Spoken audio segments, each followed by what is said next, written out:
और उनके परिवार की अचानक मौत के बाद सरकार ने उस स्टेशन को बंद कर दिया था। वो उनकी जिंदगी की सबसे बड़ी गलती थी, क्योंकि इसके बाद जो भी हुआ, ऐसा उन्होंने सपने में भी नहीं सोचा था। एकदम से उसको ऐसा फील हुआ जैसे उसने अपने पीछे से एक परछाई को जाते हुए देखा। चिल्लाया, हाँ हाँ, हिम्मत है तो आओ सामने, मैं भी तो देखूं कौन है यहाँ पे। जो भी होगा आज तो मेरे साथ घर जाएगा। तब उसने एक सफेद साए को उनकी तरफ आते हुए देखा और वो चक्कर खा के गिर गया कि उनके पीछे एक बहुत डरावना सा आदमी खड़ा है। वो जोर से चिल्लाया कि रोशन सिर के बल बेड पे खड़ा है और हंसे जा रहा है। उसका हंसने लगा और उसके अंदर से 6 लोगों की हंसी की आवाज आ रही थी। नमस्कार दोस्तों, स्वागत है आपका डरावनी दास्तान में। मैं हूं आपका होस्ट ऋषि अरोड़ा। हमारे चैनल पर हम लेकर आएंगे आपके लिए सबसे डरावनी और स्पाइन चिलिंग कहानियां, जो सुनते ही आपकी रूह में सिहरन दौड़ा देंगी। हम सुनाएंगे भारत और दुनिया के ऐसे रहस्यमयी और भूतिया स्थानों की दास्तानें, जहां रात के अंधेरे में अजीबो-गरीब घटनाएं होती हैं। हम आपको बताएंगे उन लोगों की सच्ची घटनाएं जिन्होंने महसूस किया कि भूत, आत्माएं और अदृश्य शक्तियां वाकई मौजूद हैं। तो दोस्तों, तैयार हो जाइए एक डरावनी यात्रा के लिए। और आज हमारे साथ हैं रोमित सिंह, जो पहले एक पैरानॉर्मल एक्सपर्ट थे, लेकिन अब हमारे साथ उन लोगों की कहानियां शेयर करते हैं जिन्होंने कभी भूतों का सामना किया हो। नमस्कार दोस्तों, आज मैं आपको सुनाऊंगा भारत के सबसे रहस्यमयी और भूतिया रेलवे स्टेशनों में से एक, बेंगुनकोडर रेलवे स्टेशन, पश्चिम बंगाल की कहानी। क्या बात कर रहे हो भाई? क्या यह सच में इतनी डरावनी कहानी है? हाँ ऋषि भाई, लेकिन ये सिर्फ कहानी नहीं है, ये सच में हुआ है। मुझे एक इंसान ने इंस्टाग्राम पर डीएम किया था। यह कहानी उनके दूर के रिश्तेदार के साथ हुई है, जो 1957 के आसपास में इसी स्टेशन पर गए थे। उन्होंने मुझे बताया कि उनको ये कहानी उनकी दादी ने सुनाई। वो तो खुद इन सब चीजों में नहीं मानते, मगर अपने घर वालों के विश्वास को देखकर कभी कभी सोचते हैं कि क्या पता ये सब सच ही हो। बेंगुनकोडर स्टेशन के बारे में तो आपने सुना ही होगा। नहीं भाई, मैंने तो नहीं सुना कभी इस स्टेशन का नाम। ये बिगनकोदार रेलवे स्टेशन 1960s में बना था, लेकिन 1966 में एक स्टेशन मास्टर ने वहां पर एक सफेद साड़ी वाली औरत को देख लिया था। लेकिन सरकार ने इस चीज को ज्यादा सीरियसली नहीं लिया। सब हैरान तो तब हुए जब इन स्टेशन मास्टर के पूरे परिवार की एक साथ मौत हो गई। किसी को आज तक उनकी मौत की वजह नहीं पता, लेकिन सब लोग बोलते हैं कि एक औरत ने उस स्टेशन के प्लेटफॉर्म पे कूद के अपनी जान दे दी थी। तब से ही ये सब शुरू हुआ था। पूरा परिवार एक साथ खत्म हो गया? ये कैसे हो सकता है? हाँ भाई, और ऐसा भी नहीं था कि 1960 के दशक में बेंगुनकोडर स्टेशन एक सुनसान स्टेशन हो। 1967 वो स्टेशन काफी चलता था, लेकिन फिर पता नहीं अचानक से ये सब हो गया। उसके बाद से यहाँ रात के समय सन्नाटा इतना गहरा होता है कि कभी कभी ट्रेन का इंजन भी मानो डर के मारे रुक सा जाता। स्टेशन मास्टर और उनके परिवार की अचानक मौत के बाद सरकार ने उस स्टेशन को बंद कर दिया था। पर आप तो जानते हो, कितने सारे लोग इन भूत प्रेत की बातों में विश्वास नहीं रखते। वैसे ही इन सब्सक्राइबर के रिश्तेदार भी थे, वो बिल्कुल भी इन चीजों में विश्वास नहीं रखते थे। पर जो उनके साथ हुआ, उसकी वजह से उनका परिवार आज भी परेशान है। हम इनका नाम रोशन रख लेते हैं, क्योंकि सब्सक्राइबर नहीं चाहते कि उनकी असली आइडेंटिटी बाहर आए। तो हुआ ये था कि रोशन और उनके 2 दोस्त एक बार उस स्टेशन के पास से गुजर रहे थे। उनकी उम्र कुछ 25 साल की होगी तब। अब तो वो कुछ 85-90 साल के हो गए हैं। तब उनके दोस्तों ने उनको डेर दिया कि उनको उस स्टेशन में जाकर उस सफेद साड़ी वाली औरत को चैलेंज करना है कि वो उनके साथ चले। अब जो रोशन थे, वो तो वैसे भी भूत प्रेत में विश्वास नहीं रखते थे, तो उन्होंने भी इस सब को मजाक समझा और जाने के लिए तैयार हो गए। पर शायद वो उनकी जिंदगी की सबसे बड़ी गलती थी, क्योंकि इसके बाद जो भी हुआ, ऐसा उन्होंने सपने में भी नहीं सोचा था। अरे भाई, ऐसा क्या हुआ? जल्दी बताओ। बताता हूं भाई। तो हुआ ये कि वो सब अंदर चले तो गए, लेकिन उनमें से एक दोस्त था जो बहुत ही ज्यादा पूजा पाठ करता था और भूत प्रेत में भी मानता था। उसने तो रोशन और दूसरे दोस्त को, जिसने डेर दिया था, उसको मना भी किया था अंदर जाने के लिए, लेकिन उन्होंने उसकी बात नहीं सुनी। जैसे ही वो लोग स्टेशन के गेट पे पहुंचे, वहां ताला था, तो वो गेट के ऊपर से चढ़ के अंदर गए। अंदर स्टेशन काफी गंदा हो रखा था, क्योंकि उस स्टेशन को बंद हुए हुए 6 और 7 महीने हो चुके थे। उन्होंने अंदर देखा कि कोई लाइट नहीं जल रही। अब अंदर न कोई रोशनी, न कोई इंसान। वो लोग बाहर से आते हुए अपने साथ मोमबत्ती लेकर आए थे उस औरत की आत्मा को बुलाने के लिए। तो उन्होंने उस मोमबत्ती को जलाया और आसपास देखने लगे कि कुछ है या नहीं। अब जो रोशन और दोस्त जो नहीं डरता था, उसका नाम विशाल रख लेते हैं, वो तो हर जगह घूमने लग गया, लेकिन जो दोस्त डरता था वो एक जगह चुपचाप डर के खड़ा हुआ था। उसका नाम विनय रख लेते हैं। अब रोशन और विशाल ने सोचा कि ट्रैक के पास चलते हैं। सब बोलते हैं उस औरत ने वहीं से अपनी जान दी थी, क्या पता वहां कुछ दिख जाए। लेकिन जो विनय था वो बहुत ही ज्यादा डरा हुआ था। वो बार बार दोनों को बाहर जाने के लिए बोल रहा था, लेकिन दोनों उसकी बात सुन ही नहीं रहे थे, बल्कि उसका मजाक उड़ाने लगे। तो वो चुपचाप एक कोने में खड़ा होकर उनको देखने लगा। एकदम से उसको ऐसा फील हुआ जैसे उसने अपने पीछे से एक परछाई को जाते हुए देखा। लेकिन जब उसने ये बात रोशन और विशाल को बताई तो उन्होंने वहम बोल के उसकी बात को टाल दिया।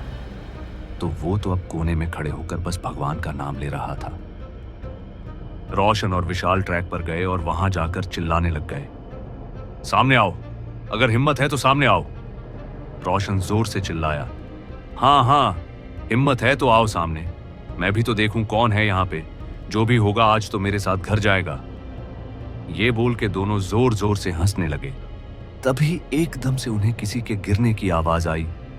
उन्होंने देखा विनय बेहोश होकर नीचे गिर गया है। उनको लगा डरने की वजह से हुआ होगा, तो उन्होंने उसको उठाने की कोशिश की, लेकिन वो उठा ही नहीं। उनके पास पानी भी नहीं था कि उसके ऊपर छिड़के।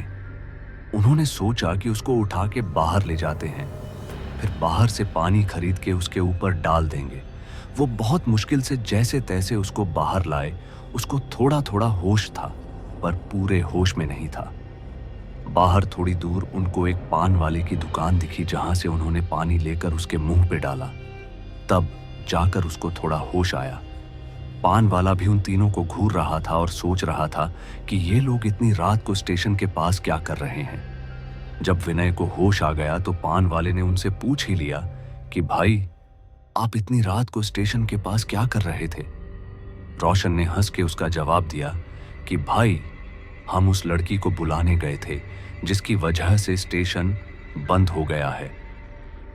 ये सुन के तो पान वाला भी हैरान रह गया। एकदम से विनय जोर से चीखा।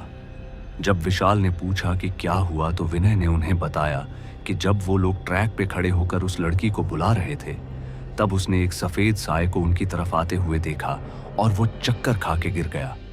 लेकिन रोशन और विशाल अभी भी उसकी बात मानने के लिए तैयार नहीं थे। वो उस पे हंसने लगे, लेकिन पान वाला समझ गया था कि अब वो दोनों बहुत मुश्किल में हैं। उसने उनको बोला कि भाई, बहुत बड़ी गलती कर दी आपने वहां जाकर। उस लड़की को बुलाना नहीं था। अब वो आपका पीछा कभी नहीं छोड़ेगी। उसने ये भी कहा कि विनय भी इसलिए बच गया क्योंकि उसने उस औरत को बुलाया नहीं, लेकिन अब उनको कोई नहीं बचा सकेगा। लेकिन वो लोग अब भी इन बातों को सीरियसली नहीं ले रहे थे। उन्होंने उस पान वाले की बात को हंसी में उड़ा दिया और अपने घर चले गए। लेकिन आप मानेंगे नहीं भाई, उसके बाद जो कुछ हुआ, इतना भयंकर होगा ये किसी ने नहीं सोचा था। ऐसा क्या हुआ भाई? भाई, घर जाते ही रोशन को इतनी तेज बुखार चढ़ गया, और वो भी इतना तेज कि उसके घर वाले डर गए। बुखार भी ऐसा जो उतरने का नाम न ले। रात को वो सो रहा था, तभी एकदम से उसको ऐसा फील हुआ जैसे उसके बेड के पीछे कोई खड़ा हो। उसने आंखें खोली और पीछे देखा तो वहां एक परछाई खड़ी थी जो उसकी ही तरफ आ रही थी। वो चिल्लाने की कोशिश कर रहा था, पर उसके गले से आवाज भी नहीं निकल रही थी।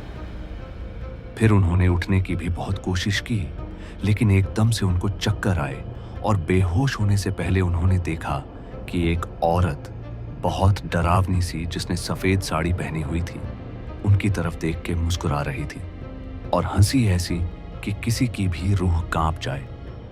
सुबह जब उनको होश आया तो उनके परिवार वाले सब उनके कमरे में थे और काफी परेशान लग रहे थे। उनके पूछने पर उन्होंने बताया कि सुबह जब उनकी मम्मी कमरे में आई तब उन्होंने देखा कि वो बेड पे बेहोश पड़े थे। उनके मम्मी पापा तो बहुत डर गए थे, लेकिन रोमित अभी भी काफी ज्यादा केयरफ्री था।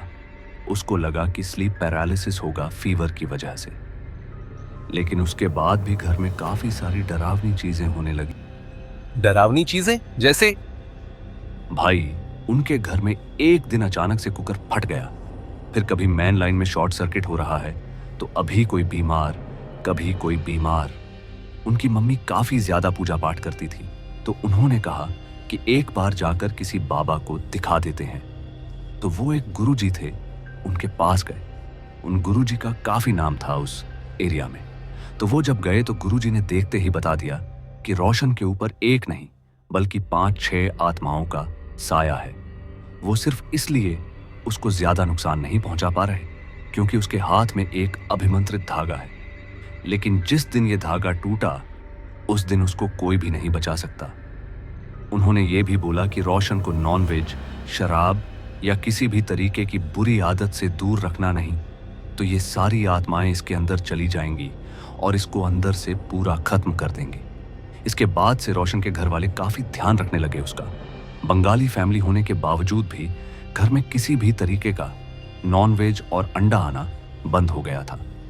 फिर एक दिन विशाल, जिसने उस रेलवे स्टेशन पे जाने का डेयर दिया था, वो रोशन के घर गया और उसने बोला कि भाई तू क्या बीमारों की तरह घर पे पड़ा हुआ है, चल कहीं चक्कर मार के आते हैं। और वो दोनों बाहर चले गए। अब वो बाहर एक रेस्टोरेंट में गए और विशाल ने चिकन मंगवा लिया। अब रोशन को तो गुरुजी ने मना किया था किसी भी तरीके का नॉनवेज खाने से, तो वो नहीं खा रहा था। लेकिन जैसे ही चिकन टेबल पे आया उससे रुका नहीं गया और उसने भी चिकन खा लिया। उसके बाद वो लोग घर गए और शाम तक सब नॉर्मल था। रात को 8-9 बजे के करीब रोशन की मम्मी ने देखा कि रोशन चुपचाप एक अंधेरे कोने में बैठा है और दीवार को देखे जा रहा है। जैसे ही मम्मी उसके पास गई और उसके कंधे पे हाथ रखा, एकदम से रोशन झटके से खड़ा हुआ और कमरे से बाहर भाग गया।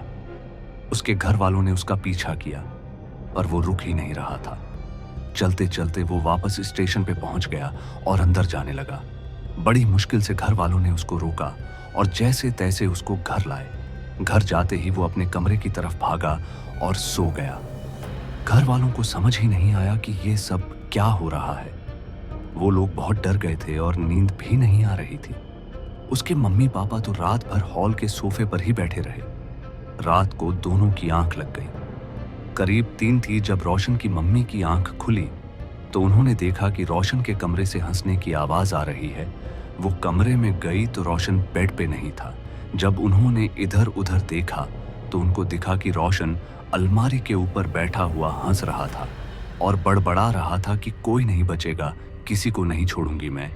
ये अब देख के उसकी मम्मी जैसे ही कमरे के बाहर उसके पापा को बुलाने जाने लगी, कमरे का दरवाजा बंद हो गया। उसकी मम्मी जोर से चिल्लाई। रोशन एकदम से कूदा और बेड के ऊपर जा गिरा और चिल्लाने लगा, किसी को नहीं छोड़ूंगी, सब मेरे हैं अब। इतने में ही एकदम से दरवाजा खुला और रोशन के पापा अंदर आए। लेकिन रोशन की मम्मी ने देखा कि उनके पीछे एक बहुत डरावना सा आदमी खड़ा है। वो जोर से चिल्लाई और वहीं बेहोश हो गई। जब उनको होश आया तब तक सुबह हो गई थी, कुछ 5 बज रहे होंगे। उन्होंने गुरुजी के पास जाने का डिसाइड किया। जब वो गुरुजी के पास गए और उनको सारी बात बताई, गुरुजी उनके साथ उनके घर जाने के लिए मान गए। जैसे ही उन्होंने घर के अंदर पैर रखा, रोशन जोर जोर से हंसने लगा। गुरुजी ने कहा कि ये कोई साधारण आत्मा नहीं है, इन आत्माओं को हटाना बहुत मुश्किल होगा। ये आत्माएं खून की प्यासी हैं और तब तक नहीं जाएंगी जब तक इसका खून नहीं पी लेती। अब ये सब सुन के रोशन के मम्मी पापा तो हैरान ही रह गए कि ऐसे कौन कर सकता है। गुरुजी ने कहा कि ये बहुत शक्तिशाली आत्माएं हैं, इनको निकालने के लिए एक क्रिया करनी होगी। इसमें रोशन को संभालना काफी मुश्किल हो जाएगा, तो आप 3-4 हट्टे कट्टे लोगों को इसको पकड़ने के लिए बुला लो। रोशन के पापा ने उसके दोस्त विक्रम, विनय और 2 पड़ोसियों को बुलाया। गुरुजी ने एक लाल गोला बनाया और रोशन को उसके बीच में बैठने को बोला। अभी तक रोशन सिर्फ गुरुजी को घूर रहा था। जैसे ही गुरुजी ने गोले में बैठने को बोला, एकदम से रोशन हंसने लगा और ऐसा लग रहा था कि 5-6 लोग एक साथ हंस रहे हों। वो बोला, तू निकालेगा हमें, हम अपना काम किए बिना कहीं नहीं जाएंगे, हम तभी जाएंगे जब ये मरेगा। अब गुरुजी को भी गुस्सा आ गया। उन्होंने विशाल और विनय को बोला कि इसको गोले के अंदर बैठाओ, लेकिन जैसे ही उन्होंने रोशन को खींचा, रोशन हिला भी नहीं। 2 पड़ोसी और उसके पापा और भाई ने भी कोशिश की, लेकिन कुछ फायदा नहीं हुआ। वो हिल भी नहीं रहा था और बस हंसे ही जा रहा था। गुरुजी समझ गए कि ये ऐसे नहीं जाने वाला, तो उन्होंने रोशन के पापा को कहा कि मैं अपने गुरुजी को लेकर कल आऊंगा। ये आत्माएं बहुत जिद्दी हैं, मुझसे नहीं जाएंगी। अब गुरुजी तो चले गए, लेकिन रोशन वहीं खड़ा होकर सबको घूर रहा था और हंस रहा था। उसके घर वालों को ये नहीं समझ आ रहा था कि ये आत्माएं आई कैसे। उन्होंने विनय और विशाल से पूछा तो विनय ने बता दिया कि कैसे वो लोग स्टेशन पे गए और वहां विनय ने क्या क्या देखा और क्या क्या हुआ। अब ये सुन के पहले तो रोशन के घर वालों ने दोनों को बहुत सुनाया और उसके बाद विशाल से पूछा कि उस जगह से आने के बाद रोशन ने कुछ नॉनवेज खाया, तो विशाल ने बताया कि कल उन्होंने चिकन खाया था। अब ये सुनकर घर वालों को थोड़ी थोड़ी चीजें समझ आ रही थी। वो रात उस परिवार के लिए काफी खतरनाक और डरावनी थी। रात के 12 बजे होंगे तभी एकदम से रोशन जोर जोर से हंसने लगा। जब उसके घर वाले उसके कमरे में गए तो उन्होंने देखा कि रोशन सिर के बल बेड पे खड़ा है और हंसे जा रहा है। उसका बड़ा भाई जैसे ही उसकी तरफ बढ़ा, एकदम से उसके अंदर से एक बूढ़ी औरत की आवाज आई। वो जोर जोर से चिल्ला रही थी, आजा आजा, हिम्मत है तो आ पास। फिर एकदम से रोशन सीधा हुआ और बेड से कूद के अलमारी के ऊपर बैठ गया। हिम्मत करके उसकी मम्मी ने पूछ ही लिया कि कौन हो तुम। अचानक से रोशन के अंदर से 6 अलग अलग आवाजें आईं, जैसे 6 अलग अलग लोगों ने एक साथ अपना नाम लिया हो। एकदम से रोशन रोने लगा और चिल्लाने लगा जैसे वो किसी दर्द में हो। वो चिल्लाने लगा, बचाओ, मुझे बचा लो। ये सुन के उसकी मम्मी से रहा नहीं गया और वो रोशन की तरफ भागी। जैसे ही वो रोशन के पास पहुंची, उसके चेहरे पर एक डरावनी सी मुस्कान आ गई। वो हंसा और बोला, जैसे हमारा परिवार खत्म हुआ था वैसे ही अब तेरा भी होगा। कोई नहीं बचेगा इस परिवार का। जैसे उसने हमें मारा था वैसे ही अब हम सब मिलके तुम सबको मार डालेंगे, और जैसे हमारी मौत का पता नहीं चला, तुम्हारा भी नहीं चलेगा। ये सब सुन के घर वाले और डर गए। उसकी मम्मी इतना डर गई कि चक्कर खा के बेहोश हो गई। रोशन एकदम से शांत हुआ और अपने भाई की तरफ कूदा और उसके बालों को पकड़ लिया। बहुत मुश्किल से उसके पापा और भाई ने उसको दूर किया और उसको कमरे में बंद करके वो बाहर आ गए। बाहर आते ही उन्होंने गुरुजी को फोन किया, लेकिन उन्होंने कहा उनको आने में 1-2 घंटे लग जाएंगे। वो इंतजार करने लगे। तभी एकदम से उनके घर के मेन स्विच में आग लग गई और पूरे घर में अंधेरा हो गया। एकदम से उसके पापा को ऐसा लगा कि उनके पीछे से कोई गया। उन्होंने घूम के देखा तो वहां कोई भी नहीं था। फिर रोशन के कमरे से आवाजें आने लगी जैसे कोई बच्चा रो रहा हो, लेकिन अंदर जाने की हिम्मत किसी ने भी नहीं की। ऐसे ही उन्होंने जैसे तैसे 1-2 घंटे बिता दिए। गुरुजी अपने बड़े गुरुजी के साथ करीब 2-3 बजे पहुंचे होंगे और जैसे ही वो घर के अंदर आए, रोशन जोर जोर से चिल्लाने लगा, बचाओ बचाओ। बड़े गुरुजी रोशन के कमरे के बाहर गए और उन्होंने उसके कमरे के बाहर एक सीधी रेखा बना दी। उसके बाद उन्होंने दरवाजा खोला। दरवाजा खोलते ही उन्होंने देखा कि रोशन पंखे के ऊपर चढ़ के बैठा है और हंस रहा है। गुरुजी ने उसके पापा और भाई को बोला उसको नीचे उतारने के लिए, तो रोशन जोर से चिल्लाया कि अगर किसी ने उसको हाथ भी लगाया तो वो पंखे से जमीन पे कूद जाएगा। बड़े गुरुजी अपने साथ एक पोटली में राख लाए थे। उन्होंने थोड़ी राख अपने हाथ में ली और उस पे मंत्र फूंक के रोशन के ऊपर फेंक दी। उससे रोशन बेहोश हो गया और बाकी लोगों ने उसको नीचे उतारा। उसको देखने के बाद गुरुजी ने तो साफ बोल दिया कि ये आत्माएं बहुत ताकतवर हैं। तभी एकदम से रोशन हंसने लगा और उसके अंदर से 6 लोगों की हंसी की आवाज आ रही थी। गुरुजी ने जब उससे पूछा कि कौन हो तुम, तो उन्होंने जवाब दिया कि ये उसी स्टेशन मास्टर का परिवार है जिसको बेगुन को दार रेलवे स्टेशन वाली आत्मा ने मारा था। वो उस रात चिल्लाते रहे पर कोई उनकी मदद करने नहीं आया। वो लोग भी उस स्टेशन वाली आत्मा के साथ 6-7 महीनों से उस स्टेशन में कैद थे, लेकिन फिर रोशन ने उनको अपने साथ चलने के लिए बोला और अब वो उसके साथ ही रहेंगे। ये बोलते ही रोशन बेहोश हो गया। गुरुजी ने बहुत कोशिश की या 12 घंटे तक लगातार हवन किया, झाड़ फूंक किया, लेकिन उनको निकालना नामुमकिन था। गुरुजी ने पूरे परिवार को एक ताबीज अभिमंत्रित करके दिया और पूरे परिवार को चेतावनी दी कि अगर किसी के गले से भी ये ताबीज उतरा तो वो सारी आत्माएं उनके शरीर में प्रवेश कर जाएंगी और अब वो और ज्यादा गुस्से में हैं, इसलिए इस बार वो सबको जान से मार डालेंगी। उन्होंने उनको ये भी कहा कि उनको अपना घर छोड़ के शिफ्ट हो जाना चाहिए। वो अब वेस्ट बंगाल में नहीं रहते, पर मुझे इस सब्सक्राइबर ने बताया कि अभी भी उनको ऐसा महसूस होता है कि कोई ना कोई उनके आसपास है और उनको देख रहा है। और सिर्फ इतना ही नहीं, अगर कभी कोई रिश्तेदार भी उनके घर जाता है तो उसको भी ऐसा लगता है कि उनके आप पास कोई और भी है। लगभग 60 साल हो गए हैं अब उस बात को। उन्होंने हर किसी को दिखा दिया, पंडित, तांत्रिक, पर सबने हाथ खड़े कर दिए। आज तक पूरा परिवार परेशान है। भाई मतलब अभी तक वो आत्माएं उनके पीछे हैं? सिर्फ पीछे नहीं भाई, अब वो आत्माएं उनके खून की प्यासे हैं। वो बस इंतजार कर रही हैं कि किसी का ताबीज उतरे और वो उस पर हमला कर दें। अब तो उस स्टेशन को वापस खोल दिया है, पर अभी भी लोग बोलते हैं कि उनको पैरानॉर्मल एक्सपीरियंसेस होते हैं वहां। ये तो काफी खतरनाक चीज हो गई यार, मतलब एक बार में इतना खतरनाक। पर बाकी 2 दोस्तों का क्या हुआ? वो तो शायद वहीं रहते हैं। उन्होंने साथ चलने को कहा नहीं, इसलिए बच गए वो। भाई ये कहानी तो सच में काफी डरावनी थी। अब बताओ अगला इंसिडेंट कौन सा है और कहाँ का है? अब अगली कहानी तो इससे भी ज्यादा डरावनी है। आपने संजय वन के बारे में तो सुना ही होगा। हाँ हाँ भाई, दिल्ली में रहने वाले हर इंसान को पता होगा इस जगह के बारे में। सुना है रात को तो अकेले वहां जाने के बारे में सोचना भी नहीं चाहिए, पर एक्चुअल स्टोरी नहीं पता कि वहां हुआ क्या था कि वो जगह हॉन्टेड हो गई। मैं बताता हूं, संजय वन की कोई एक कहानी नहीं है। बहुत सारे लोग अलग अलग कहानी बताते हैं। जैसे कोई बोलता है कि उन्होंने सफेद साड़ी वाली लड़की देखी है, कोई कहता है कि वहां किसी संत की आत्मा भटकती है, और कुछ लोग तो ये भी कहते हैं कि 14वीं सदी के सूफी संत हजरत शेख शहाबुद्दीन अशिखल्लाह की आत्मा वहां भटकती है। सच्चाई क्या है ये तो मुझे नहीं पता, पर मैं गया हूं एक बार वहां की वाइब ही ऐसी है कि अच्छे अच्छे डर जाए। ये जो बात अब मैं आपको बताने जा रहा हूं, ये मुझे मेरे ही एक दोस्त ने बताई थी। ये वो चीज है जो उसके साथ सच में हुई थी। मेरे दोस्त का नाम शेखर है, वो भी यहीं दिल्ली में ही रहता है।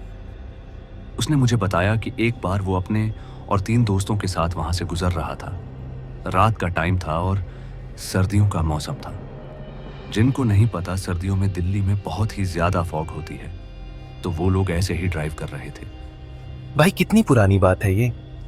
यार ये बात होगी कुछ 2 साल पुरानी। जनवरी का टाइम था।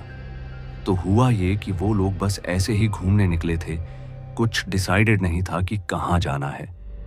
एकदम से एक दोस्त ने बोला कि संजय वन जाते हैं और कोई हॉरर सा चैलेंज करते हैं। अब चारों दोस्त ही काफी ज्यादा नॉन बिलीवर थे। वो ज्यादा भूत प्रेत में मानते नहीं थे, तो चारों चले गए। पहले तो उनको गार्ड ने गेट पे रोक लिया और मना कर दिया अंदर जाने से। उन्होंने बहुत कोशिश करी उसको मनाने की, लेकिन गार्ड ने नहीं जाने दिया। लेकिन संजय वन एक बहुत बड़े एरिया में है और पूरी जगह पर ध्यान रखना पॉसिबल नहीं है, इसीलिए वो जैसे तैसे दूसरे रास्ते से दीवार टाप के चले गए अंदर। अब अंदर जाकर उन्होंने सोचा कि फोन पे वीजा बोर्ड वाली गेम डाउनलोड करके वो खेलते हैं। तो अभय, जो कि उनमें से एक था, उसने डाउनलोड करी अपने फोन में गेम। अब अगर आपने वीजा बोर्ड देखा हो तो आपको पता होगा उसमें जितने लोग हैं सबको जो मूविंग एरो होता है उसको टच करके रखना होता है, और आपने अगर एक बार गेम शुरू कर दी तो आप अपना हाथ हटा नहीं सकते। अब वो डिजिटल वर्जन था तो चारों ने अपना नाम फीड करा और बोर्ड शुरू किया। अब सबसे पहले मैं व्यूअर्स को ये बोलना चाहूंगा कि आप ऐसी एप्स या गेम्स को डाउनलोड करने की गलती कभी मत कीजिएगा, क्योंकि कई बार मजाक या खेल में की गई चीज बहुत भारी भी पड़ सकती है, जैसे कि आगे इन लोगों को पड़ी थी। तो हुआ ये कि इन लोगों ने गेम शुरू की और सवाल पूछने लगे। बोर्ड भी जवाब दे रहा था, लेकिन उनको लगा टेक्नोलॉजी है, कंप्यूटर आंसर कर रहा होगा। और हो भी सकता है कि सच में कंप्यूटर ही जवाब दे रहा हो, लेकिन उनकी बातें उनके फोन के अलावा कोई पांचवां भी सुन रहा था, जिसके बारे में उनको अंदाजा भी नहीं था। अब हुआ ये कि जो अभय था वो बार बार मजाक उड़ा रहा था, बोल रहा था कि अगर हिम्मत है तो दिख, आ मेरे सामने। बाकी सब दोस्त उसको मना भी कर रहे थे, लेकिन वो बकवास किए जा रहा था। एकदम से शेखर को लगा कि उसके पीछे से कोई गया, लेकिन जब उसने बाकियों को ये बात बताई तो उन्होंने यही बोला कि जगह इतनी शेडी है तो वहम हुआ होगा। इसके बाद ये लोग 5-7 मिनट और वहां रुके होंगे। उसके बाद वो वहां से बाहर आ गए। गाड़ी में बैठने के बाद शेखर ने देखा कि प्रणव, जो उन चारों में से ही एक था, काफी चुप सा है। तो शेखर ने पूछा कि क्या हुआ। इस पे प्रणव ने कहा कि जब वो लोग बाहर निकल रहे थे तो उसको ऐसा लगा कि किसी ने पीछे से उसको बुलाया। जब वो पीछे घूमा तो पेड़ के पीछे उसको किसी लड़की की परछाई भी दिखी। अभय अभी भी काफी केयरफ्री था और वो उसका मजाक उड़ाने लगा, बोलने लगा कि ऐसे कैसे हो सकता है, तुम लोग कितने डरपोक हो, वगैरह वगैरह। इसके बाद चारों अपने अपने घर चले गए। अब जो गाड़ी थी वो चौथा दोस्त हर्ष चला रहा था, तो वो बाकियों को उनके घर ड्रॉप करके अब लास्ट में अभय को ड्रॉप करने उसके घर जा रहा था। उसका पूरा ध्यान रोड पर ही था कि तभी उसको ऐसा लगा कि बैक सीट में कुछ हिला, मतलब रियर व्यू मिरर से उसको ऐसा कुछ दिखा। लेकिन साथ में अभय था, इसलिए वो ज्यादा कुछ बोला नहीं, क्योंकि उसको पता था कि अभय उसकी बात वैसे भी नहीं मानने वाला। उसने अभय को ड्रॉप किया और गाड़ी घुमा के अपने घर जा रहा था, लेकिन उसने साइड व्यू मिरर में देखा कि अभय के साथ साथ एक और परछाई भी चल रही थी। उसने अभय को कुछ बोला नहीं, क्योंकि वो उसको डराना नहीं चाहता था, और वो अपने घर चला गया। रात भर बाकी तीनों के वहां तो सब सही रहा, लेकिन अभय को रात भर नींद नहीं आई। उसको बार बार ऐसा लगता कि उसके पीछे उसके बेड पर कोई लेटा है, लेकिन जैसे ही वो पीछे मुड़ के देखता वहां कोई नहीं होता। उसको ऐसा लगता कोई है, उसके आसपास पर कोई नजर ही नहीं आ रहा था। रात को करीब 3:45 हो रहे होंगे। उसको अपने पीछे से किसी के कदमों की आवाज आई। उसने मुड़ के देखा, उसको दिखी एक औरत। उसका चेहरा नहीं दिख रहा था, बस एक सफेद साड़ी और घूंघट। उसको लगा कि वो सपना देख रहा है, लेकिन फिर कुछ ऐसा हुआ जिससे उसको विश्वास हो गया कि औरत सच में है। उसने आंखें बंद की और दोबारा खोली। इस बार वो औरत और करीब थी। दोबारा उसने आंखें बंद की और रगड़ी। जैसे ही आंखें खोली, औरत बेड पे लेटी हुई थी। उसने चिल्लाने की कोशिश की, लेकिन उसके गले से आवाज ही नहीं निकली और वो बेहोश हो गया। अगले दिन हर्ष सुबह से अभय को कॉल कर रहा था ताकि उससे पूछ पाए कि रात को कोई दिक्कत तो नहीं हुई, लेकिन अभय फोन ही नहीं उठा रहा था। तो उसने अभय के बड़े भाई को कॉल किया। उन्होंने फोन उठाया तो हर्ष को बताया कि पता नहीं अभय को क्या हो गया है। वो जब से उठा है बहुत ही अजीब बर्ताव कर रहा है। ये सुनने के बाद हर्ष का शक यकीन में बदल गया। उसने बाकी दोनों को भी कॉल करके सब बताया और तीनों अभय के घर चले गए। जैसे ही वो अभय के घर गए, उन्होंने देखा कि अभय की मम्मी, पापा, भाई, भाभी और 5 साल का भतीजा एक कोने में खड़े हैं और काफी परेशान लग रहे हैं। वो उनके पास गए और उनसे पूछा कि क्या हुआ अभय को। उसके भाई ने बताया कि अभय सुबह से 5-6 लोगों का खाना खा चुका है, अभी और भी मांग रहा था। बहुत मुश्किल से उसको समझा के कमरे में भेजा है। वो तीनों अभय के कमरे में गए तो अभय चुपचाप खड़ा होकर खिड़की से बाहर देख रहा था। जब वो कमरे में गए तो उसने पीछे मुड़कर भी नहीं देखा। जब उन्होंने उसको बुलाया तो उसने बाकियों को बताया जो कुछ भी रात को हुआ था, और उसके बाद वो सीधा बाथरूम की तरफ भागा। उसने खाना इतना ज्यादा खा लिया था कि उसको वॉमिटिंग हो गई। जब वो बाहर अपने कमरे में आया, वो अपने बेड पे जाकर चुपचाप बैठ गया। बाकी तीनों लोग उसको देख रहे थे। तभी उसने एकदम से प्रणव को देखा और जोर से चिल्लाया मैंने बुलाया था ना तुझे, तू मेरे पास क्यों नहीं आया? ये सुनते ही अब तीनों दोस्त और डर गए। वो बाहर आए और अभय के घर वालों को सारी बात बता दी। अब ये सब सुन के अभय की मम्मी तो बहुत ज्यादा डर गई और रोने लग गई, और अभय के भाई और पापा काफी गुस्सा हुए। वो बोलने लगे कि पागल हो तुम लोग, रात को ऐसी जगह पे कौन जाता है, वगैरह वगैरह। अब वो तीनों तो अपने घर चले गए। अभय की फैमिली ने सोचा कि हम लोग किसी बाबा को दिखाते हैं, क्योंकि इसका इलाज अब किसी और के बस में नहीं है। तो अभय के पापा के जो चाचा थे वो काफी ज्यादा माने जाते थे इन सब कामों में। सब बोलते थे कि उनको सिद्धि प्राप्त है। पहले उन्होंने अभय को बोला चलने के लिए, लेकिन अभय घर से निकलने के लिए बिल्कुल भी तैयार नहीं था। तो फिर उन्होंने सोचा कि हम चाचा जी को ही घर बुला लेते हैं। अब जैसे ही उन्होंने फोन करने के लिए फोन उठाया, अभय एकदम से भागता हुआ आया और उनके हाथों से फोन छीन के तोड़ दिया। वो जोर जोर से चिल्लाने लगा, कोई नहीं आएगा इस घर में और ना ही मैं जाऊंगी इस घर से। अब जैसे ही उसने बोला नहीं जाऊंगी, ये सुनते ही घर वाले समझ गए कि वो अब बुरी तरह से पोजेस्ड हो चुका है। तभी अभय एकदम से जोर जोर से हंसने लगा। अब जो उसका भतीजा था वो काफी छोटा था। ये सब देख के वो डर गया और रोने लगा। तो अभय ने उसको गोद में उठाया और उसको जोर जोर से हवा में उछालने लगा। वो उसको काफी ऊपर उछाल रहा था। सारे घर वाले उसको रोकने की कोशिश कर रहे थे, लेकिन वो रुकने का नाम ही नहीं ले रहा था। बहुत मुश्किल से उसके भाई ने अपने बेटे को उससे दूर किया और अपनी वाइफ को पकड़ा के उनको कहा कि इसको अंदर ले जाओ और अब दोनों बाहर मत आना। उन्होंने बहुत मुश्किल से अभय को जैसे तैसे घसीट के उसके कमरे में बंद किया। उसके बाद उन्होंने अपनी मम्मी के फोन से हर्ष को फोन किया और उसको बोला कि हमारे छोटे दादाजी हैं, उनको जल्दी से जल्दी इनके घर ले आई, और नंबर उन्होंने मैसेज कर दिया। करीब 1 घंटे बाद वो तीनों चाचा जी को लेकर अभय के घर पहुंचे। उन्होंने बेल बजाई तो अंदर से उसके भाई ने दरवाजा खोलने की कोशिश की। कुंडी नहीं थी दरवाजे पे, लेकिन फिर भी दरवाजा खुल ही नहीं रहा था। उनको ऐसा लग रहा था कि जैसे किसी ने दरवाजे को हैंडल से पकड़ रखा हो। बाहर गुरुजी ने थोड़ा जल अपने हाथ में लेकर उस पे कुछ मंत्र फूंके और जल को दरवाजे पे छिड़का। जल दरवाजे पर पड़ते ही दरवाजा खुल गया। वो तांत्रिक अंदर गए तो घर वालों ने पूरी बात बताई। सब कुछ सुनने के बाद तांत्रिक ने बोला कि हमें इसको वापस उस जगह ले जाना पड़ेगा जहां से ये सारी कहानी शुरू हुई थी। वो अभय के कमरे की तरफ बढ़े। दरवाजा खोला तो अभय कमरे में कहीं नजर ही नहीं आ रहा था। उन्होंने इधर उधर देखा तो एकदम से बेड के नीचे से किसी के हंसने की आवाज आई। अभय बेड के नीचे लेटकर हंस रहा था। जैसे ही अभय के भाई ने बेड के नीचे से उसको निकालने के लिए हाथ डाला, उसने अपने भाई का हाथ जोर से पकड़ा और उसको चबाने लगा। उसका भाई जोर से चिल्लाया। चाचा जी ने जोर जोर से मंत्रों का जाप शुरू किया तो अभय की पकड़ उसके भाई के हाथ पे कमजोर हो गई और उसके भाई ने अपना हाथ पीछे खींच लिया। अभय ने इतनी जोर से काटा था कि उनके हाथ से खून निकलने लग गया था। उसके बाद चाचा जी ने एक राख जैसी कोई चीज निकाली और बेड के नीचे फेंक दी। जैसे ही उस राख ने अभय को छुआ, वो भागते हुए बेड से बाहर निकला।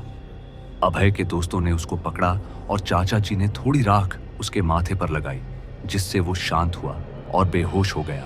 उन्होंने कहा कि इसका उतारा भी वही होगा जहां इस पर ये आत्मा आई थी, लेकिन क्रिया रात को 1 बजे होगी। तो सब रात का इंतजार करने लगे।